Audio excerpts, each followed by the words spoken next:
聴いただくのはジャズ・ラミレズさん。新コミッションの主役員はコミッショナー萩原実、スーパーバイザー田中恵子、同じくスーパーバイザー片山正三、タイムキーパー野中潤太、チーフタイムキーパー赤コーナー。プロ戦績は37戦33勝4敗、33勝のうち22勝のノックアウト。公式よりはスーパーバンタム級リミット122パウンド、フィリピン共和国レイテ出身。現在のスーパーバンタム級におけるランクは WBC 第7位、IBF 第6位、そして WBO 世界スーパーバンタム級第3位、元 IBF 世界ライトフライ級、元 IBF 世界フライ級、そして世界王座3階級制覇、元 WBO 世界バンタム級チャンピオン、ジョン・リエ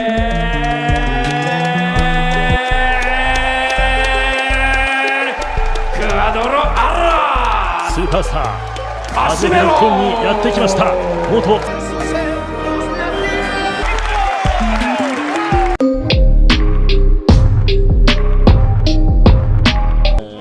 Josh مش قادرين بعوض Josh طب بقول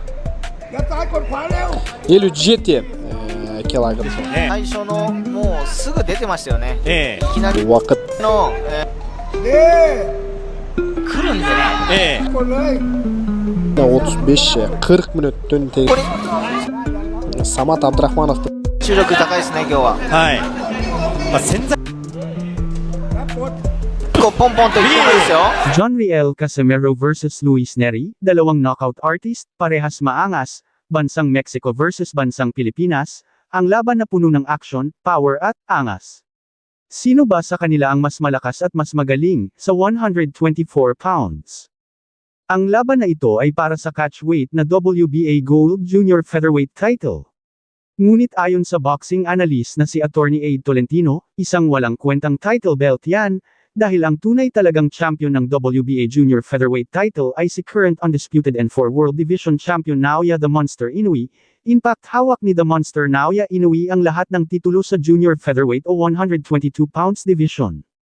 Hindi importante ang titulo na kanilang paglalabanan, dahil ang pinaka-importante dito ay makuha nila pareho ang tamang timbang na 122 pounds.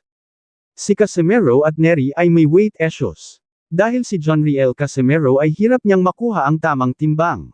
At si Luis Neri naman ay mas malala pa dahil palagi itong overweight. Kaya kapag nakuha nilang dalawa ang tamang timbang ay tiyak isa itong malaking gyera sa bansang Japan. Si Jonriel Casimero ay isang former 3 World Division Champion. Habang si Luis Neri naman ay isang former Bantamweight Champion at Super Bantamweight Champion. Nakalaban niya na rin ang pangarap ng maraming boksingero na makalaban si Naoya the Monster Inoue. Parehong agresibo, parehong may malakas na knockout power. Si Luis Neri ay may taglay na lakas ng kamao, lalong-lalo na sa left hand, mahilig magbato ng isang pambihirang kombinasyon. Ngunit ang depensa ni Luis Neri ay hindi ganun kalakas. Habang si Jonriel Casimero ay talagang solid ang kanyang depensa at hindi pa basta-basta nasasaktan kapag ito ay tinamaan. Kaya huwag masyadong kumpiyansa si Jonriel Casimero kay Luis Neri dahil nasa top list pa rin itong si Luis Neri. Kailangan makabalik ni Jonriel Casimero sa rankings, kaya ang laban Luis Neri vs. Jonriel Casimero ay isang malaking hakbang ni Casimero para makabalik sa world title rankings, at pwedeng maging daan patungo sa pinapangarap niyang makalaban na si current undisputed N4 World Division Champion Naoya the Monster Inoue. Pasok agad ng mga power punches. Pero ang depensa niya, medyo loose, pwede siyang i-counter. Kay Casimero naman, yung kwadro alas natin, may power din siya, malakas ang counter at awkward ang estilo. Pero ang sabi ni Attorney Ed, hindi pwede yung bara-bara style niya. Kailangan niyang maging matador, patient, tactical, gamitin ang timing at footwork tulad noong laban niya kay Zolani Tete. Kung maghaharap sila head-on, baka si Neri ang ma-advantage dahil sa volume at pressure. Pero kung magiging matalino si Casimero, pwede niyang i-outsmart si Neri at i-punish yung gap sa depensa nito. Si Neri ang slight favorite ngayon dahil mas active siya sa 122-126 pounds lately at nasa top rankings pa rin siya. Si Casimero naman, kailangan niyang bumalik sa rankings. Malaking hakbang to para makabalik sa title picture, posibleng maging daan pa kay Inoue. Prediction, explosive fight to, hindi magtatagal sa desisyon, malamang may knockout o late round drama. Kung si Casimero ang lalabas na may plano at maayos ang conditioning, may chance siyang i-knockout si Neri sa middle o late rounds. Pero kung magiging reckless siya, baka ma-pressure siya ni Neri at matalo. Sa tingin ko, close fight. 55-45 para kay Neri. Pero sa boxing, kahit ano pwedeng mangyari at si Casimero, laging may sorpresa ang kamao.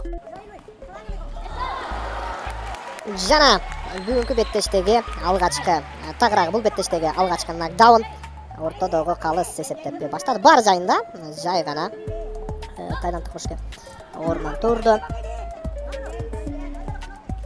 Сатхапорн Сарт бар жайында өтө сол кол менен ですね。ボディ、そしてアタック。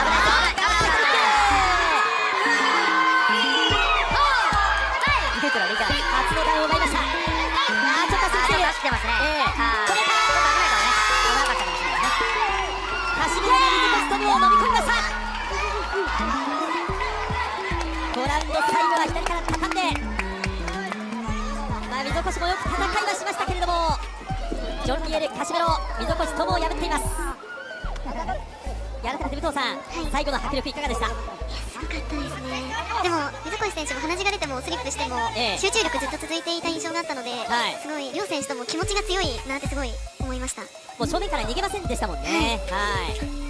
いや改めて試合全体としてはノックアウトタイムをお知らせいたします。5ラウンド1分10秒、5ラウンド1分10秒、勝者ジョン・リエル・カシメロ。ご覧の1分10秒。Thank you for watching. Salamat sa inyong panunood. This is Wins World TV. Saying peace, love and good vibes lang tayo lagi, okay, alright.